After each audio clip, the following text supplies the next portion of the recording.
Hey, what's going on, y'all? Coming at you with one more frag tank update. I don't usually do updates this close together, but I kind of reached a milestone with this tank because I've completed my WWC bounce collection for now, at least. I finally got an OG bounce from a friend, so I figured I would film it. Here it is. Before any further explanation, it's this little guy. Traded it for a biohazard of about the same size, baby. So yeah, I threw them all on tiles and they're all looking good now. So I really wanted to get some footage of that baby, just so I can kind of look back in maybe a year, a few years, and be like, whoa. Everything's doing great in here. Euphyllia's taken off. I've been running it a little bit more dirty. I haven't cleaned out my skimmer in a few weeks. I was probably going to get to that right after this video. But everything looks great. Everything's just stocked with a lot more A-cans. I've been picking up some rainbows here and there. You can see I've just been putting them on the ground, maybe on like a small piece of rock and then on the ground. This one's particularly cool. Love that one.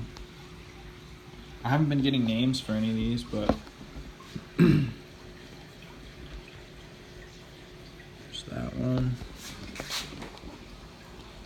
That one looks really cool from certain angles. It's hard to get a good shot of it, but man, the footage just doesn't do it justice. It's crazy in person. Everything on the rack's doing great still. Got a couple bounces on the rack here. Sun-kissed, in case anyone in Arizona is interested, hit me up. Everything else is for sale too. Got some scroll coral, dragon soul favia. There's a few things on here I'm not selling, like this rainbow, for example. I just put it on there because I don't have much room. But pretty much 90% of what you see on here is going to be for sale or trade. Yeah, I'm going to be coming at you guys with an update to my display soon. I'm getting some crazy growth on the SPS there, and some of my LPS hasn't been doing that good, so I've been kind of just trying to transfer stuff over here a little bit at a time, but it's hard because I'm running out of room, you know. Clowns are still doing good. There's the female. Here's the male. Chilling with the scrambled eggs.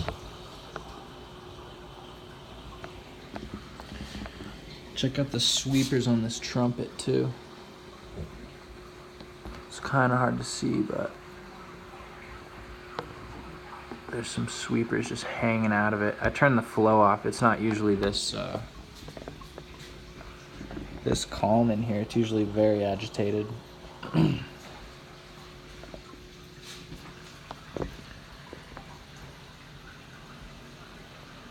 Not sure what this hammer's called. I think it's just like a gold with a purple body, and then this one's more of like a peach, like a paler.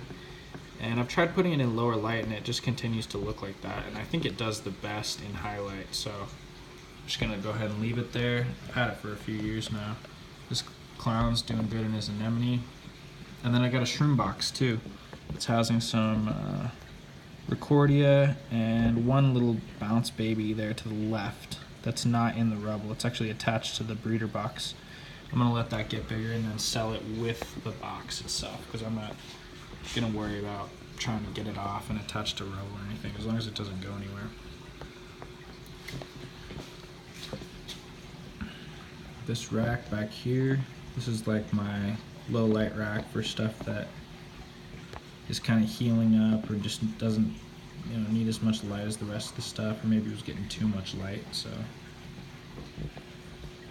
Raptor's Rainbow still doing very good. A lot of people confuse these with the Sunny D's, which is why I have some Sunny D's right here.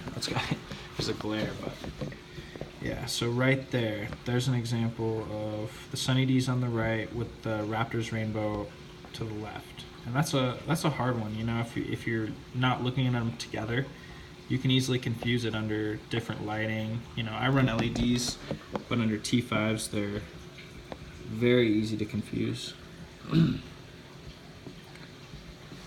Metal halides as well. I've seen that coral under the rainbows under metal halides, and they basically turn into Sunny D's.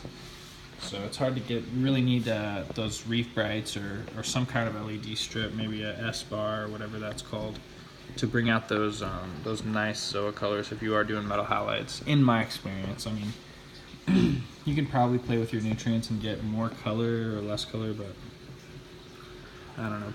What I've learned about this hobby is most of the stuff is anecdotal, you know, not all of it. I mean, it's only, people have only been keeping SPS and some of these corals for 20 years, 30 years, so, and only been getting really good at it in the last 15, you know, so.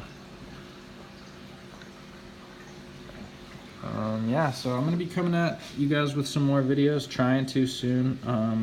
Probably trying to talk about my equipment more. I know I've been lagging on that. I want to do a review of my skimmer eventually, because that's one of the things that I've been using for years, and I definitely want to give some advice and tips on for someone who may want to try that skimmer or may, you know, be on the fence about buying it or something. So yeah, subscribe for more. There's going to be a few more videos, and then of course an update of my display very soon here. So all right guys, take care.